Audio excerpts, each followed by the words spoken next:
విశ్వసనీయత అంటే తనదేనని తెగ ఓదరగొడుతుంటారు ఏపీ ముఖ్యమంత్రి జగన్.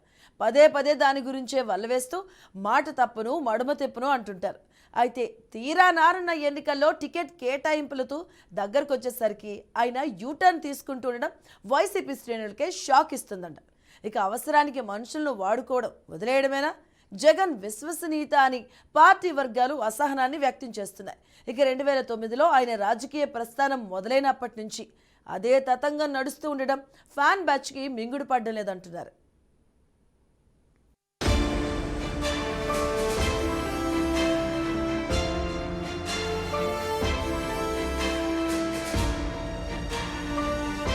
విశ్వసనీయత అంటే నాది అని డంకా బజాయించి మరి ముఖ్యమంత్రి జగన్ చెప్పుకుంటూ ఉంటారు.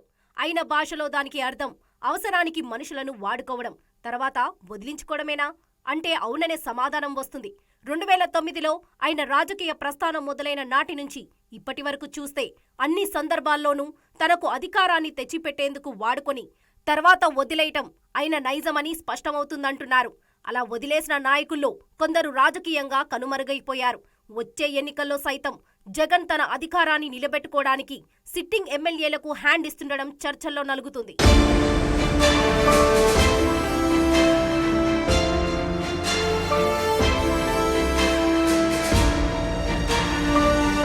నియోజకవర్గాల సమన్వయకర్తల మార్పు పేరుతో పదుల సంఖ్యలో సిట్టింగ్ ఎమ్మెల్యేలకు పక్కన పెట్టేస్తున్నారు వైసీపీ అధినేత.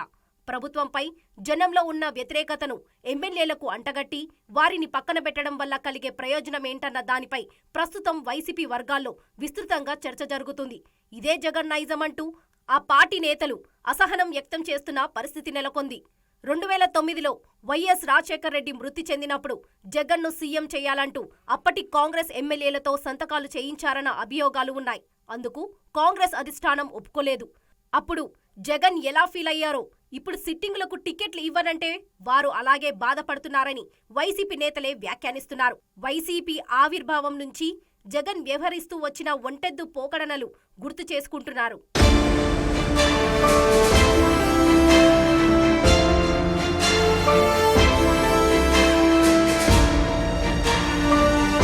ఉమ్మడి చిత్తూరు జిల్లాలో మదనపల్లి నుంచి 2014లో వైసీపీ ఎమ్మెల్యేగా డాక్టర్ దేశాయ్ తిప్పారెడ్డి ఎన్నికయ్యారు.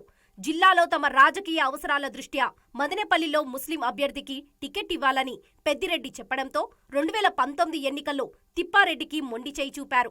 రాజంపేట లోక్సభ నియోజకవర్గ పరిధి అసెంబ్లీ స్థానానికి ముస్లిం అభ్యర్థిని బరిలోకి దించాలనుకుంటే మదనపల్లిలోనే కాదు రాయచోటిలో కూడా ఆ పని చేసుండొచ్చు. రాయచోటిలో తనకు అవసరమైన వ్యక్తి ఉండడంతో అక్కడ కాదని మదనపల్లిలో తిప్పారెడ్డిని తప్పించారట పెద్దిరెడ్డి.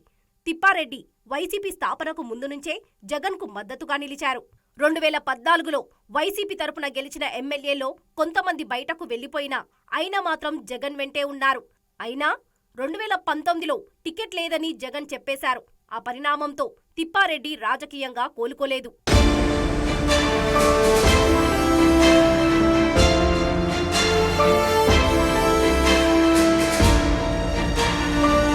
ఇక నెల్లూరు జిల్లా ఎమ్మెల్యే నల్లపురెడ్డి ప్రసన్నకుమార్ రెడ్డిని మంత్రివర్గంలోకి తీసుకోకుండా 2 సార్లు హ్యాండ్ ఇచ్చారు.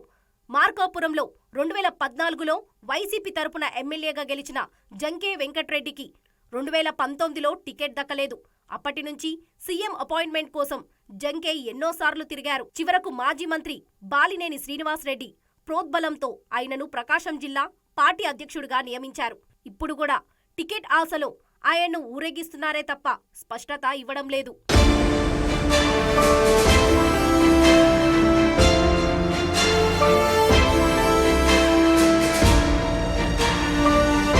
జగన్ కోసం టీడీపీని టార్గెట్ చేస్తూ మంగళగిరి ఎమ్మెల్యే ఆల రామకృష్ణారెడ్డి ఆర్కే ఎక్కని కోర్టు మెట్లు లేవు. జగన్ ప్రత్యర్థులపై కేసులు వేసి వారు న్యాయస్థానాల చుట్టూ తిరిగేలా చేశారు. రామకృష్ణారెడ్డిని గెలిపించండి, ఆయన్ను మంత్రిని చేస్తానంటూ మంగళగిరిలో జనం సాక్షిగా జగన్ ప్రకటించారు. ఆ ఎన్నికల్లో ఆర్కే గెలిచారు. కానీ 2019, 2022 మంత్రివర్గాల మార్పు సమయంలోనూ పదవి దక్కలేదు. ఇప్పుడు ఏకంగా ఎమ్మెల్యే సీటు కూడా లేకుండా చేశారు. ఆర్కేనే పార్టీలోకి తీసుకువచ్చిన గంజి చిరంజీవిని ఇప్పుడు మంగళగిరి అభ్యర్థిని చేశారు.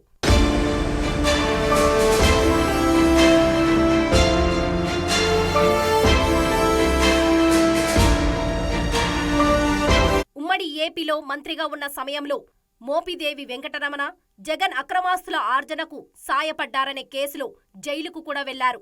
తర్వాత నుంచి ఆయన జగన్ వెంటే ఉన్నారు. 2014, 2019లోనూ ఓడిపోయినప్పటికీ ఆయన్ను ఎమ్మెల్సీని చేసి మంత్రివర్గంలోకి తీసుకున్నారు. అయితే ఏడాదిలోపే మోపిదేవి కేబినెట్ పదవి నుంచి తప్పించారు. పార్టీకి రాజకీయ ప్రయోజనం కోసం అంటూ బీసీ కోటాలో రాజ్యసభకు పంపారు. అయిష్టంగానే రాజ్యసభకు వెళ్లిన మోపిదేవి కనీసం తన సొంత నియోజకవర్గం రేపల్లెలో పార్టీ బాధ్యత ఇవ్వమని పట్టుబడితే చివరకు ఆ అవకాశమిచ్చారు.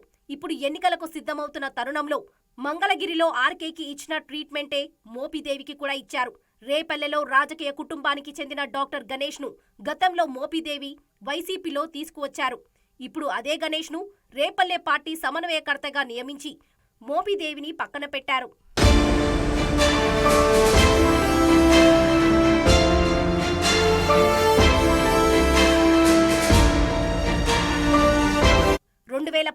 ఎన్నికల ముందు అడిగిన వారందరికీ ఎమ్మెల్సీలుగా అవకాశం ఇస్తామంటూ హామీలిచ్చిన జగన్ 2019 తర్వాత అధికారంలోకి రాగానే అసలు శాసన మండలినే రద్దు చేయాలంటూ తీర్మానం చేసి కేంద్రానికి పంపారు.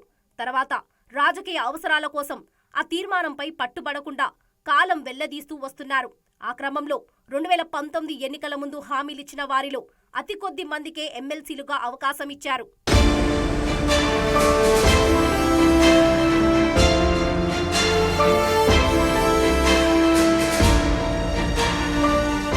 2014లో వైసీపీ తరపున పూతలపట్టులో ఎమ్మెల్యేగా గెలిచిన డాక్టర్ సునీల్ కుమార్ కు 2019లో టికెట్ దక్కలేదు. టీడీపీ నేతలకు సునీల్ అమ్ముడు పోయారంటూ వైసీపీ నేతలు చెప్పారనే కారణంతోనే ఆ నిర్ణయం తీసుకున్నారు. టికెట్ ఇవ్వకపోయారు కానీ నాపై ఇలా నింద వేయడాన్ని తట్టుకోలేకపోతున్నా, నేను చనిపోవాలని నిర్ణయించుకుంటున్నానంటూ 2019 మార్చిలో సునీల్ సెల్ఫీ వీడియో విడుదల చేయడం సంచలనమైంది. అప్పట్లో ఆయన జగన్ కలిసేందుకు లోటస్ పాండ్ చుట్టూ తిరిగిన అపాయింట్మెంట్ దక్కలేదు. ఓసారి జగన్ కాన్వాయ్ ముందుకు వెళ్లిన భద్రత సిబ్బంది ఎమ్మెల్యే అని కూడా చూడకుండా పక్కకు పంపేయడం అప్పట్లో చర్చనీయాంశమైంది.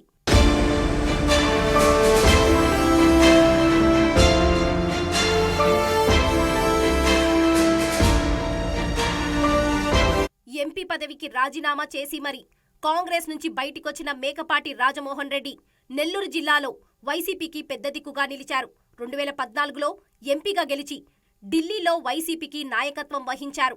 2019 ఎన్నికల సమయంలో ప్రత్యేక హోదా డిమాండ్తో మరోసారి ఎంపీ పదవికి పార్టీలోని మిగిలిన ఎంపీలతో కలిసి రాజీనామా చేశారు.